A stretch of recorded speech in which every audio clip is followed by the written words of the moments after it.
Mon Seigneur et mon Dieu, je crois fermement que tu es ici, que tu me vois, que tu m'entends. Je t'adore avec profonde révérence. Je te demande pardon de mes péchés et que tu me donnes la grâce de faire avec profit ce moment de conversation avec toi. Ma Mère Immaculée, Sainte Marie, Saint Joseph, toi qui veilles sur Marie et qui veilles sur moi, intercédez pour moi. Vous lirez peut-être ce passage, première lecture, ce passage des prophéties qui parle un langage auquel on n'est pas habitué. Je vous en lis une partie. Prêtre, mettez un vêtement de deuil et pleurez. Serviteurs de l'autel, faites entendre des lamentations. Venez, serviteurs de mon Dieu, passez la nuit vêtus de toile à sac. C'est-à-dire, ne soyez pas confortables et demandez l'intercession du Seigneur. Pourquoi? Car la maison de votre Dieu ne reçoit plus ni offrande ni libation. Le contexte, c'est que dans le chapitre antérieur, euh, Joël parle des grandes épreuves qui ont été endurées en Juda, l'invasion de Sauterelle, ensemble, au moins il semble que c'est de ça qu'il parle au départ, mais c'est toujours avec un parallèle aussi de l'invasion des armées. C'est voulu. C'est que le texte ne s'applique pas seulement aux invasions des sauterelles qui font une catastrophe chez tout le monde parce qu'on n'a plus de quoi manger, mais aussi c'est pire. La guerre, c'est encore pire. Hein. Et donc, il dit, allez à la maison de Dieu, allez prier. Il demande aux prêtres de prier pour le peuple pour que le Seigneur vienne à l'aide de son peuple. Il dit, ah, jour de malheur.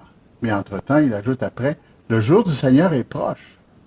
Malgré ces grands malheurs, n'oubliez pas qu'il vient du puissant comme un fléau. Sonnez du corps dans Sion, faites retentir la clameur sur ma sainte montagne, qu'il tremble tous les habitants du pays, car voici venir le jour du Seigneur, il est tout proche. Devant les grandes difficultés qu'on peut rencontrer des fois dans la vie, il y a des moments où on peut être en crise, c'est tout à fait bon, normal, ça arrive de temps en temps. Il y a des moments où extérieurement c'est difficile. Si on a de la famille dans un pays qui est en guerre, on pense à eux tous les jours parce qu'on a du souci pour eux. Si ça nous arrive parce qu'on est militaire et qu'on doit aller faire son service ou l'équivalent dans un pays où il y a la guerre, ça ne nous intéresse pas trop. Ça nous fait peur, ça nous inquiète. Et on est porté à regarder ce qu'on a au bout du nez, le désastre. Et c'est logique. Il faut même essayer de sortir de ça. Mais entre-temps, quand ces choses, euh, quand ces difficultés se présentent à nous, rappelons-nous, mon frère, que nous ne sommes jamais seuls, jamais, au grand jamais, et que le Seigneur est toujours avec nous. Et c'est par la prière, c'est par la réflexion, c'est par un changement de conduite que peut-être souvent les désastres nous arrivent parce qu'on n'a pas été prévenant, parce qu'on a mal conduit, parce qu'on a écouté les faux prophètes et puis parce que des fois on n'a pas écouté les conseils qui nous ont été donnés par d'autres qui auraient pu nous aider beaucoup. Et dans toutes ces circonstances-là, on commence à avoir peur. La peur est le commencement de la sagesse. Un vieux proverbe qui est tiré des Écritures. La peur est le commencement de la sagesse. On ne va pas avoir peur, là. Je ne suis pas en train de vous prêcher sur la peur, mais sur le fait que lorsqu'on a peur, il y a un seul recours réel pour un homme qui croit. C'est pas le pessimisme, c'est pas l'ironie, c'est pas la frustration qui va nous sauver. C'est la confiance en Dieu. C'est vers toi, Seigneur, j'espère. Hein? J'espère en toi, Seigneur. Et nous ne voulons pas rester en arrière.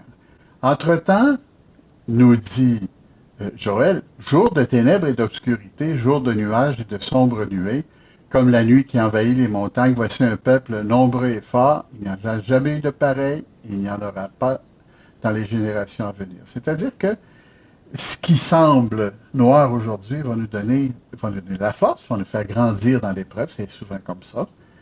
Pas qu'il faut défendre ce qui est injuste par les effets que ça fait chez le saint, mais qu'il faut reconnaître qu'à travers des choses qui sont injustes, à travers des situations qui viennent nous chercher, on peut grandir. Et ça, c'est important parce qu'on vit dans une civilisation du plaisir. Alors, il n'y a plus de plaisir. La vie n'est plus digne d'être vécue selon certains adages. Et on sait très bien que ce n'est pas vrai. Et que même les moments de difficulté, les moments où on se retrouve euh, devant le Seigneur sans trop savoir quoi faire, on s'abandonne à lui, ça nous fait grandir. Alors, Joël, qui es-tu?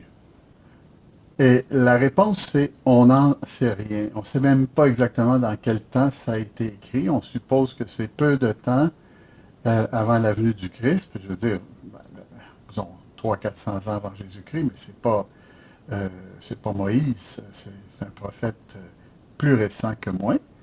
Et le livre de Joël nous donne des images, nous montre des grands malheurs, mais il nous montre aussi un grand bonheur. C'est que le Seigneur ne nous oublie pas. Si on continuait la lecture qu'on a lue aujourd'hui et qu'on pourra lire sans doute demain, on voit que le jour du Seigneur est proche. C'est déjà dit dans les textes qu'on lisait tout à l'heure. Le jour du Seigneur est proche. Et ça veut dire que dans les plus grandes difficultés, on n'est jamais seul. Hein? On pense à des situations qui ont été dures, des situations où pour une raison ou une autre, nos parents ont vécu, par exemple, la guerre. Moi, je me rappelle, un de mes oncles avait fait la guerre chez les Français à la fin de la guerre, hein, à la libération. Je connais des gens de mon âge qui ont été obligés d'aller au Vietnam, des amis américains. C'est terrible, on ne peut pas vivre. C'est très déstabilisant. Mais en même temps, s'il fallait que tout ce qui est dur vienne à bout de nous, on irait nulle part. D'où la nécessité, mon frère, ma soeur, d'aller chercher la force en Dieu, notre Seigneur. En Dieu le Père, Dieu le Fils, Dieu le Saint-Esprit. N'oubliez pas que le texte de Joël est messianique. Ça veut dire que le Seigneur s'en vient, le Seigneur va être avec nous, le Seigneur va venir nous délivrer. Il est venu il y a 2000 ans. Et depuis ce temps-là, il est resté à travers l'Église. Or, le messianisme, c'est l'Église. Le messianisme, c'est que Dieu a apporté une solution à tous les travers des hommes, à travers les sacrements spécialement, à travers sa parole, à travers l'Église, où il demeure avec les hommes. Et ça devrait nous donner une force incroyable. Seigneur, fais-nous grandir dans la force lorsque nous sentons que nous perdons un peu le contrôle par rapport aux événements, lorsque nous trouvons que nous sommes comme oubliés de tous, qu'on a fait des bêtises et il nous arrive des événements qu'on n'aurait jamais voulu. On a juste à regarder autour et voir comment, dans n'importe quel domaine, il peut arriver des choses qu'on n'avait pas pensé. Et là, il ne faut pas s'affoler. Parce que le Seigneur est avec nous. Emmanuel, Dieu avec nous. Le Seigneur est avec nous dans l'Église. Le Seigneur est avec nous parmi les autres. Le Seigneur est avec nous dans tout ce que nous faisons. Le Seigneur, il peut nous aider, même dans nos faiblesses, nous pardonner. Le Seigneur peut faire des saints de nous dans des situations apparemment insurmontables.